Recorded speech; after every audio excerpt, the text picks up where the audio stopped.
Hi guys, আজি যাবলৈ ওলাইছোঁ এটা বিশেষ মন্দিৰ।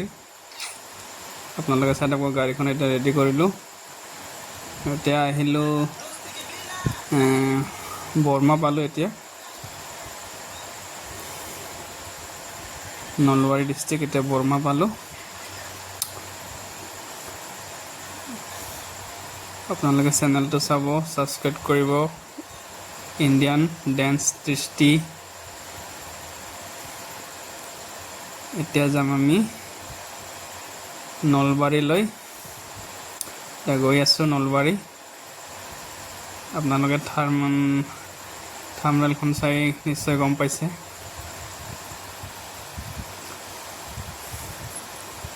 এইটো চাই থাকিব, বহুত ডাঙৰ শিৱ মন্দিৰ মূৰ্তি বনাইছে।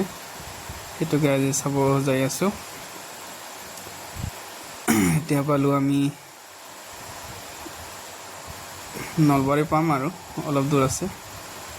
বহুত গৰম, সেইকাৰণে অলপ ৰখিলোঁ, ঠাণ্ডা খালোঁ।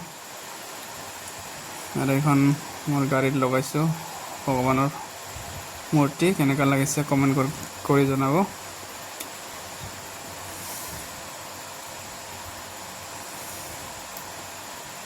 ওলোৱাতে অলপমান দেৰি হ'ল।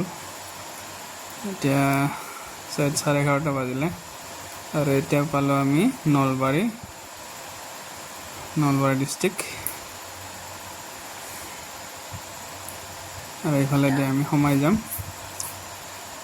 এইখন নলবাৰীৰ মেইন গেট, টাউনৰ মেইন গেট হয়।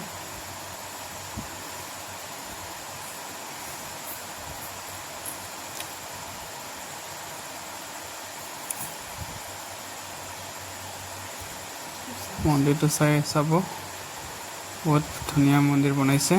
সকলোৱে যাব। এইটো হ'ল শিৱ মন্দিৰ, বহুত ওখ, 91 ফিট ওখ।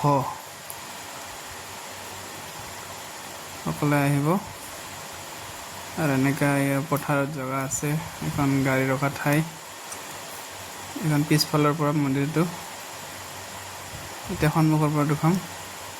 এইটো আমাৰ টিকলিটো ইয়াত খেলিব পাৰে, বাচ্চাকেইটা ইয়াত ৰেষ্ট কৰিব পাৰে অলপ। এইটো মন্দিৰৰ কাম চলি আছে।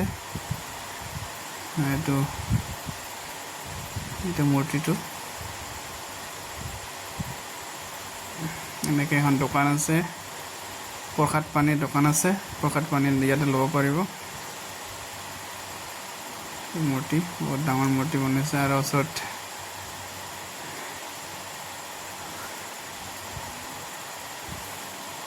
আৰু ওচৰতে এটা গণেশ মন্দিৰ বনাই আছে।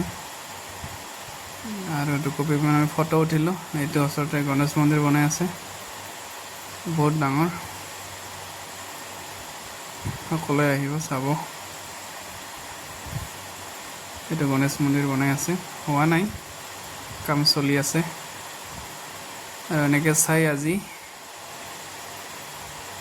ঘৰ পালোঁ। এতিয়া ঘৰৰ গাড়ীখন অলপমান চাফ চাফাই কৰি, বহুত বৰষুণ আহিছিল, সেইকাৰণে অলপ লেতেৰা হৈছিল। চাফ চাফাই কৰিলোঁ। চাফ চাফাই কৰি চাৰিওফালে চাফ চাফাই কৰিলোঁ। বহুত ধূল। আৰু এনেকৈ চাফ চাফাই কৰি আজি ভিডিঅ'টো ইমানতে সামৰিলোঁ। ব্লগটো চাই কেনেকৈ লাগিল চবে ছাবস্ক্ৰাইব কৰি দিব। বহুত লেতেৰা হৈছে, সেইকাৰণে অলপমান মুচি কাচি থৈ দিলোঁ। লেতেৰা হৈছে, বহুত ধূলি পৰিলে। সকলোৱে ভিডিঅ' চাব, ছাবস্ক্ৰাইব কৰিব। টাটা।